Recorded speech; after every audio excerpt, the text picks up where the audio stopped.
Okay, well, welcome. This is my part 4 recap of the turn maneuvers with the big jets. I started to do the recap earlier, and then I read something today. It was kind of timely, is the DC plane crash and recommendations that the NTSB is calling for. They want immediate changes at the Ronald Reagan Airport, and they have quite a bit of traffic there. It's no comparison to the Palomar Airport, but there are concerns with traffic flying at different speeds. So in our situation, we have airplanes that will fly about 80 knots, and then bigger, larger planes come in around 140. The big one that we're watching the most is this new E-175 regional jet. It's been landing at Palomar Airport for about a month. It's quite a bit heavier than the 145 that's been landing there. So what we've had was, for probably the past year, a 145 jet that would come in 2 or 3 times a day. And that was the largest. And now there's 175 regional jet, which is quite a bit larger. It makes more noise. It's bigger. You can see it in the sky. It just seems big. Yeah, one of my neighbors compared it to a 707. It's not long enough to be a 707, but looking at the other planes and then seeing that one, it's kind of like going, okay, yeah, that's big. So that's one of the concerns here with the planes landing at Palomar. Not just noise, but we are concerned about safety for the neighborhood. We don't want to have an incident where plane collides with a practicing propeller-operated aircraft. The other thing, too, is yesterday it was raining quite a bit. I noticed some more turn maneuvers that they were doing. Mainly, the big jets were flying past the airport and then landing on the opposite runway, which is runway 6 at Palomar. They would go past runway 24, so they'd be on approach to 24. Then they'd fly past it, and then circle around and then land at the runway 6. I mean, that seemed like it was perfectly fine. But the majority of the airplanes were landing on the opposite runway, runway 24. So I don't know that it was related to the actual weather or because of pavement conditions. But whatever it was that they were doing seemed to be a necessary procedure. The 175, the 2 flights for that did that maneuver. There was one 145, E-145 jet that also did the same maneuver, but the rest of the 145 jets that landed came in the other way. So this didn't make a lot of sense. And then also the winds were similar in both directions. The only thing that really may have stood out was visibility, so maybe they weren't able to see the airport as well. And they were able to maybe see it better from the other direction. I'm not really sure.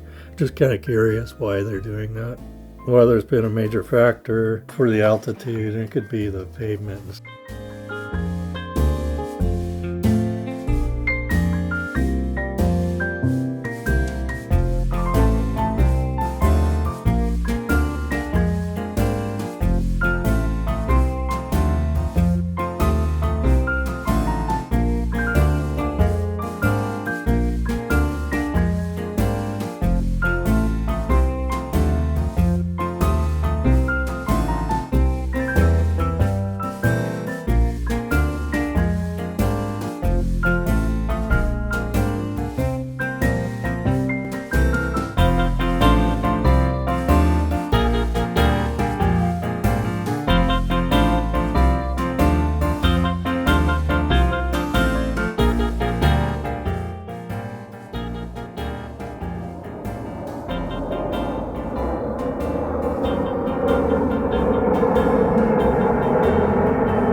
early signs indicate that the big jets have difficulty landing in poor weather conditions due to the unique terrain and short landing strip. Additionally, small jets do not make these types of maneuvers as often. Occasionally we'll see them perform an S-turn to slow down for traffic, but I've not noticed any that appear to be altitude related.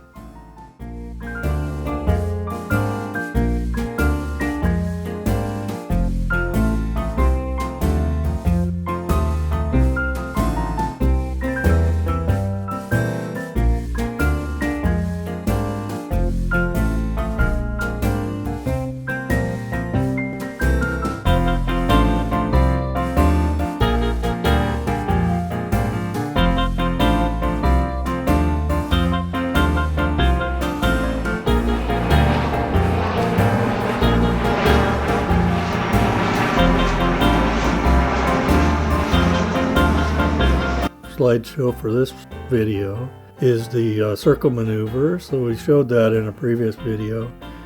This is just a little different, more of a step-by-step analysis, kind of trying to track the elevation, the speed, and positioning of the airplane as it's coming down its route. The thing that stood out for the circle maneuver is that they were quite a bit higher than the elevation that's required to start the descent into the airport. So it's not real clear if they planned that intentionally or if accidentally they just ended up high when they entered that space. The maneuver seemed a little odd. I haven't seen it before. It was a pretty tight circle maneuver, and they dropped about 2,200 feet. They landed safely and everything, so it didn't seem like, out of the ordinary to do the procedure. Otherwise, we probably would have heard about it. It also appeared the wind over the pass may have had something to do with it, because it was windy on those days, and they were probably getting turbulent alerts, in the airplane, so that could have had something to do with it.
The next one is the go-around. So with the go-around, the plane looked like it was descending too fast and probably reached the point where it was supposed to start its approach to the airport, final approach fix, and decided that they weren't going to make it, so they went ahead and did a go-around at that point.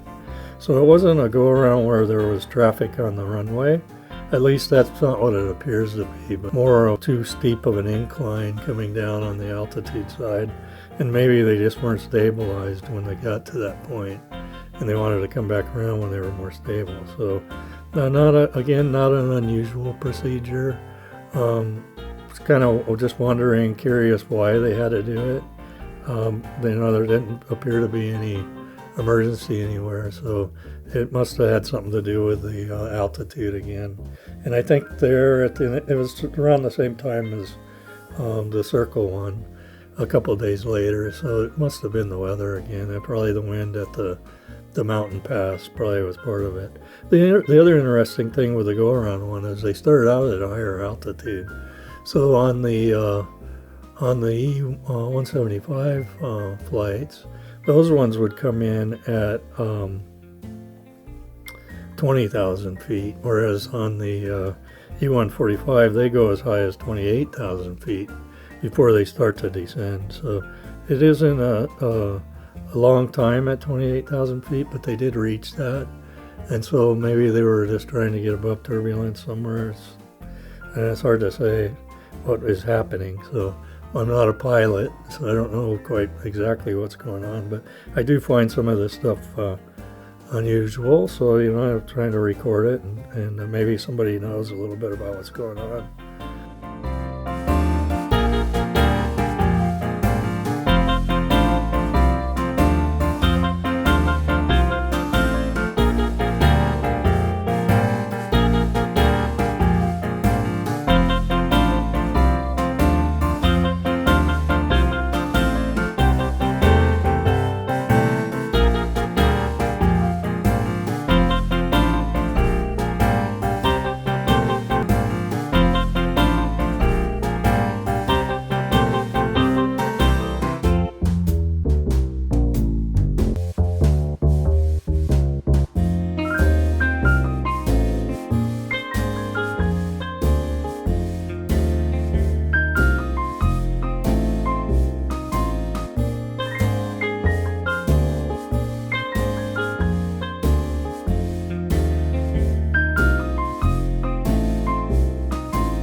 I found a lot of turn procedures, including some that were new ones from yesterday when it was raining. And on the ones yesterday, a couple different routes they took to get to the airport. So one of them actually went an unusual route where they dropped down below Salton Sea and flew back underneath, like if they were on a route to San Diego International. So they went a different direction. So maybe the mountain pass was a concern for them. It's hard to say, but it just seemed different. You start to watch these guys they come on a regular basis, and you got to wonder, wow, why is it doing that? So that's kind of what the rest of it is.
Anyway, if you liked the video, please go ahead and hit the like button.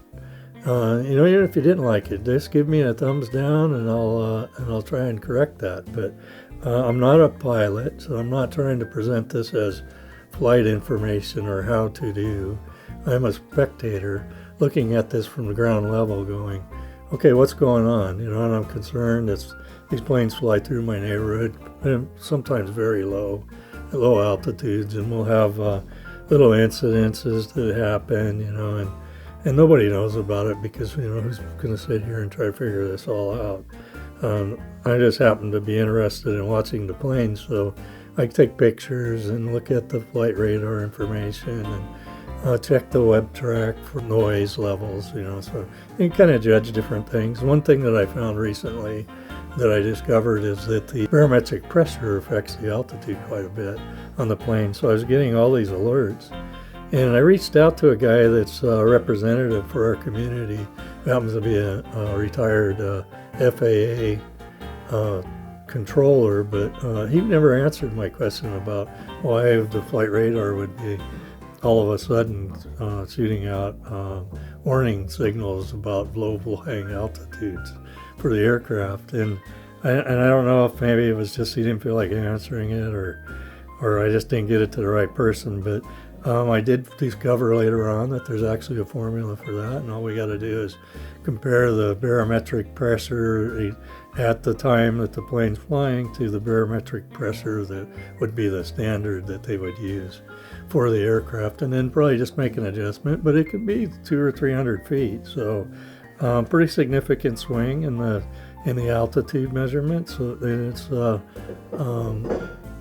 hard to tell if they're actually flying that low or not, because we don't usually get low flying indications on the airplanes. But on the weekends, sometimes you'll see them and you can tell they're kind of low.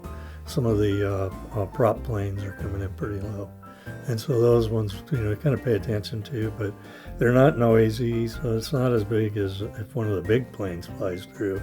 And we have had that. I had one that was about 1,000 feet elevation, and I've videoed it, so I was able to compare it to my camera settings and angles and stuff, and create like a scale, to try to figure out how high it was. It turned out to be about 1,000 feet. That's what the flight radar was indicating as well.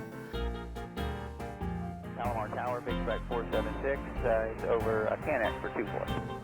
Big Strike 476, Palomar Tower, number 4, he's on a Cessna on a 3-mile funnel, which is no factor, runway 24, clear to land. Clear to land, number 4, and we're slowing her back, Big Strike 476. Okay, sounds good. Normal speed should be just fine. As you get low, it's going to get real hazy. I do have the approach lights on, people are making it in okay. Thank you for that, Big Strike 476.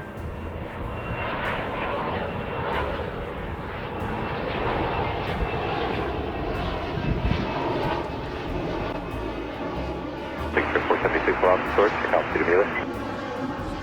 Big Strike 476.